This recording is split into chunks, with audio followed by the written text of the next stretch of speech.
হাওয়া বার্তা চ্যানেলে আপনাদের প্রত্যেকে স্বাগত জানাচ্ছি। এই মুহূর্তের কিছু গুরুত্বপূর্ণ আপডেট রয়েছে। বিশেষ করে 2 দিন প্রচণ্ড ঝড় বৃষ্টি হবে, সেটা আজকে যতটা না হোক আগামীকাল এবং আগামী পরশু।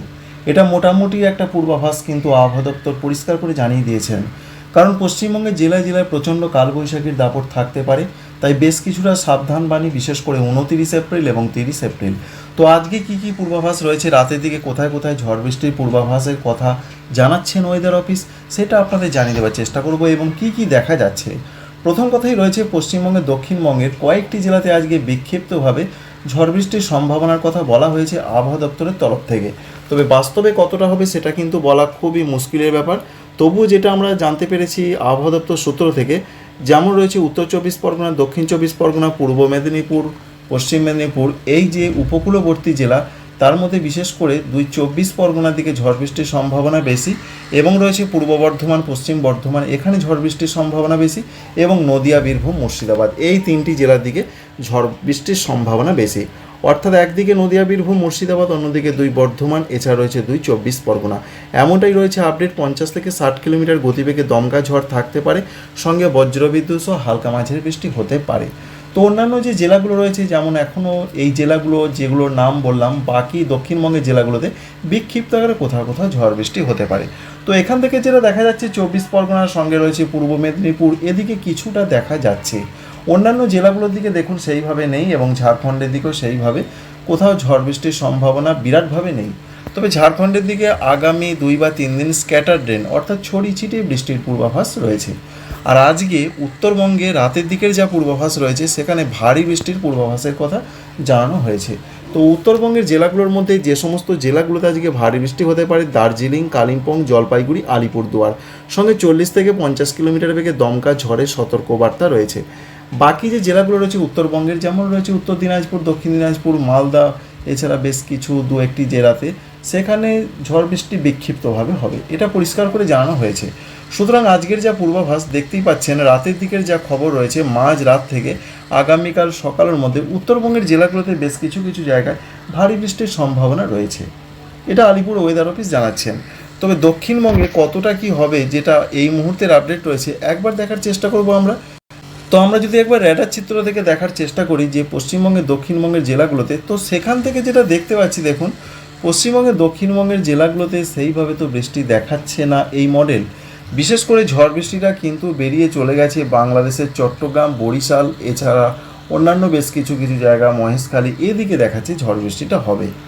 তো মোটামুটি যদি আমরা একটু পিছিয়ে যাই, তাহলে দেখার চেষ্টা করব পশ্চিমবঙ্গের দিকে যে বিরাট কিছু হবে দক্ষিণবঙ্গে, তেমনটা কিন্তু আগে পিছিয়ে করেও দেখা যাচ্ছে না। তাই এটা বলা যায় যে উপকূলবর্তী জেলা 24 পরগনা, মেদিনীপুর, এদিকে বিক্ষিপ্ত কোথাও কোথাও হলেও হতে পারে। সার্বিকভাবে দক্ষিণবঙ্গে মেঘাচ্ছন্ন আকাশ থাকলেও সেইভাবে ঝড় বৃষ্টির সম্ভাবনা নেই। হয়তো ঝোড়ো হাওয়া দিতে পারে, কোথাও কোথাও বিক্ষিপ্ত হতে পারে। তবে অরেঞ্জ অ্যালার্টের মতন কিছু আমরা দেখছি না, কারণ অরেঞ্জ অ্যালার্ট রয়েছে নদিয়া, বীরভূম, মুর্শিদাবাদ, 2 বর্ধমান, এছাড়া রয়েছে 24 পরগনার দিকে। বেশি বৃষ্টিটা হবে বাংলাদেশের দক্ষিণাঞ্চলের দিকে। এই রয়েছে রেডার চিত্র এবং আবহাওয়া দপ্তরের পূর্বাভাস আপনাদের পাশাপাশি দেখালাম। এবার কোনটা কি হবে সেটা বলা খুবই মুশকিল। তো আপনারা জানাবেন কমেন্ট করে যে আপনার এলাকায় কেমন ঝড় বৃষ্টির সম্ভাবনা দেখা গেছে বা হয়েছে। আগামীকাল এবং আগামী পরশু এই 2 দিন পশ্চিমবঙ্গে দক্ষিণবঙ্গে ব্যাপক ঝড় বৃষ্টির খবর রয়েছে। বিশেষ করে 29 তারিখ এবং 30 তারিখ পশ্চিমবঙ্গের দক্ষিণবঙ্গের প্রত্যেকটা জেলার অধিকাংশ জায়গাতেই ঝড় বৃষ্টি হবে। এর মধ্যে যে সমস্ত জেলাগুলোতে ঝড় বৃষ্টির সম্ভাবনা খুব বেশি রয়েছে, 29 তারিখ রয়েছে পশ্চিমবঙ্গের ভোট, বিশেষ করে বেশ কিছু জেলাতে। তো সেই দিন বিশেষ করে বিকাল থেকে রাতের মধ্যে আবহাওয়াটা বেশ শান্ত এবং ঠান্ডা হতে পারে, এমন একটা খবর। কারণ আবহাওয়া দপ্তর জানাচ্ছেন 4 ডিগ্রি সেন্টিগ্রেড পর্যন্ত তাপমাত্রা নামতে পারে। তাই 29 তারিখের যা খবর আমরা দেখতে পাচ্ছি, বিশেষ করে অরেঞ্জ অ্যালার্ট বেশ কিছু জেলাতে জারি রয়েছে। সেই সমস্ত জেলাগুলোতে ঝড় বৃষ্টির তীব্রতা খুব বেশি থাকবে, এবং পশ্চিমবঙ্গে দক্ষিণবঙ্গে ভারী বৃষ্টির খবর রয়েছে। সেই ভারী বৃষ্টির সংবাদ যেটা এখনও পর্যন্ত রয়েছে, বিশেষ করে রয়েছে কলকাতা, হাওড়া, হুগলিতে ভারী বৃষ্টি হতে পারে। উত্তর 24 পরগনায় প্রচণ্ড ঝড় এবং বিক্ষিপ্ত ঝড় বৃষ্টি হতে পারে। পশ্চিম মেদিনীপুরে ভারী বৃষ্টি হতে পারে। ভোটের দিন অর্থাৎ আগামীকাল 29 তারিখে পূর্ব বর্ধমান এবং বাঁকুড়া, এখানে প্রচণ্ড ঝড় এবং বিক্ষিপ্ত ঝড় বৃষ্টি হতে পারে। প্রচণ্ড ঝড় বলতে 50 থেকে 60 কিলোমিটার গতিবেগে। সুতরাং 29 তারিখের যা খবর, বিশেষ করে হুগলি এবং পশ্চিম মেদিনীপুরে আবহাওয়া দপ্তর জানিয়েছেন ভারী বৃষ্টি হতে পারে। বিক্ষিপ্ত ঝড় বৃষ্টি তবে অনেক জায়গা হতে পারে। নদিয়া, বীরভূম, মুর্শিদাবাদ, দক্ষিণ 24 পরগনা, পূর্ব মেদিনীপুর, ঝাড়গ্রাম, পশ্চিম বর্ধমান এই জেলাগুলোর দিকে সম্ভাবনা বেশি। সুতরাং এটা আমরা বুঝতে পারলাম যে 29 তারিখের দিকে ঝড় বৃষ্টির সম্ভাবনা দক্ষিণবঙ্গের প্রত্যেকটা জেলার দিকে রয়েছে এবং হবে দমকা ঝড় এবং সঙ্গে ভারী বৃষ্টি। তো বললাম আপনাদের পশ্চিম মেদিনীপুর এবং হুগলি জেলার দিকে হতে পারে, এটা জানানো হয়েছে ওয়েদার অফিসের তরফ থেকে। এবার উত্তরবঙ্গের জেলাগুলোতেও প্রচণ্ড ঝড় বৃষ্টির খবর রয়েছে, সেটা 29 তারিখের দিকে রয়েছে।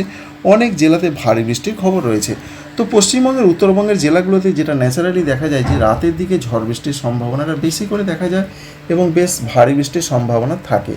তো সেখান থেকে আমরা যেটা লক্ষ্য করতে পারছি, দার্জিলিং, কালিম্পং, জলপাইগুড়ি, আলিপুরদুয়ার, কুচবিহার এই 5টি জেলার দিকে ওপরে ভারী বৃষ্টির সম্ভাবনা এবং নিচের দিকের উত্তর দিনাজপুরে বেশ কিছুটা মাঝারি থেকে বিক্ষিপ্ত ভারী বৃষ্টিপাত হতে পারে সম্ভাবনা রয়েছে। সেটা আগামীকাল মূলত রাতের দিকে হতে পারে। এর পাশাপাশি রয়েছে যেমন রয়েছে আসাম, মেঘালয়, এদিকে প্রচণ্ড ঝড় বৃষ্টি হতে পারে। সঙ্গে বাংলাদেশের ক্ষেত্রে যেটা দেখা যাচ্ছে প্রধানত উত্তরাঞ্চল, রংপুর, ময়মনসিংহ, সিলেট এই বিভাগগুলোর দিকে ঝড় বৃষ্টির সম্ভাবনা খুবই বেশি করে রয়েছে। 50 কিলোমিটার গড়ে গতিবেগ থাকতে পারে ঝড়ের ঘন্টায়, এমনটা সম্ভাবনা রয়েছে। আর ত্রিপুরা, মণিপুর, মিজোরাম, নাগাল্যান্ড এখানে কিন্তু আবহাওয়া দপ্তর জানিয়েছেন, বিশেষ করে যা এখনও পর্যন্ত তথ্য রয়েছে 30 তারিখ পর্যন্ত ঝড় বৃষ্টির সম্ভাবনা বেশি, বিশেষ করে উত্তর ত্রিপুরা, ঊনকোটি, খোয়াই, ধলাই এই সমস্ত জেলাগুলোর দিকে। তো এখান থেকে যেটা আমরা দেখতে পাচ্ছি বেশ কিছুটা হবার সম্ভাবনা রয়েছে, বিশেষ করে 29 তারিখ মাঝরাতের পর থেকে 30 তারিখ সকালও বা একটু বেলা পর্যন্ত সময়। উত্তর ত্রিপুরা থেকে শুরু করে দক্ষিণ ত্রিপুরা, গোমতি, সিপাহীজলার সমস্ত জেলার দিকে ঝড় বৃষ্টির প্রবল একটা সম্ভাবনা রয়েছে। বিশেষ করে ত্রিপুরা, মণিপুর, মিজোরাম, নাগাল্যান্ড এখানে অরেঞ্জ অ্যালার্ট জারি রয়েছে এবং আজকে রেড অ্যালার্ট জারি রয়েছে। প্রচণ্ড ঝড় বৃষ্টির সম্ভাবনা আজকেও বলা হয়েছে হতে পারে। তাই যেটা আপডেট আপনাদের জানাচ্ছি যে 29 এবং 30 এই দুটো দিন পশ্চিমবঙ্গের জেলায় জেলায় ঝড় বৃষ্টির দাপট থাকবে। উত্তরবঙ্গের 5টি জেলা, দক্ষিণবঙ্গের 2 থেকে 3টি জেলাতে ঝড় বৃষ্টি বেশি হবে। 30 তারিখের দিকে পশ্চিমবঙ্গের দক্ষিণবঙ্গে কী হতে পারে, 30 তারিখের দিকেও প্রত্যেকটা জেলার দিকে অধিকাংশ জায়গাতেই ঝড় বৃষ্টি চলবে। যে সমস্ত জেলাগুলোতে 30 তারিখে ঝড় বৃষ্টির দাপট সব থেকে বেশি থাকবে, দক্ষিণ 24 পরগনা, পশ্চিম মেদিনীপুর, সঙ্গে রয়েছে নদিয়া, এছাড়া রয়েছে উত্তর 24 পরগনা, পূর্ব বর্ধমান, পশ্চিম বর্ধমান, বীরভূম, মুর্শিদাবাদ এই 8টি জেলাতে অরেঞ্জ অ্যালার্ট জারি রয়েছে। প্রচণ্ড ঝড় বৃষ্টি হতে পারে, সঙ্গে 50 থেকে 60 কিলোমিটার গতিবেগে ঝড়। আর একটু কম ঝড় বৃষ্টি হতে পারে, যেমন রয়েছে কলকাতা, হাওড়া, হুগলি, সঙ্গে রয়েছে পূর্ব মেদিনীপুর, এছাড়া ঝাড়গ্রাম, বাঁকুড়া, পুরুলিয়া এই জেলাগুলোর দিকে মাঝারি ধরনের ঝড় বৃষ্টি হতে পারে 30 তারিখের দিকে। আর মে মাসের 1 তারিখের দিকে বলা হয়েছে, মে মাসের 1 তারিখে ঝড় বৃষ্টির সম্ভাবনা কমবে দক্ষিণবঙ্গের জেলায় জেলায়। তবে কিন্তু কিছু কিছু জায়গাতে কিছু কিছু জেলার ঝড় বৃষ্টি কিন্তু চলবে, অর্থাৎ 29 এবং 30ই ঝড় বৃষ্টিটা বেশি হবে, এটাই রয়েছে খবর। তো চাষি বন্ধুরা বুঝতে পারলেন যে দুটো দিন কিন্তু প্রবল কালবৈশাখী ঝড় বৃষ্টির পূর্বাভাস রয়েছে, সেটা মূলত বুধবার এবং বৃহস্পতিবার। শুক্রবারও বিক্ষিপ্ত বৃষ্টি চলবে। আশা করছি এই তথ্য আপনাদের ভালো লেগেছে, কাজে লেগেছে। লাইক করবেন, আমাদের চ্যানেলকে সাবস্ক্রাইব করবেন। Thanks for watching.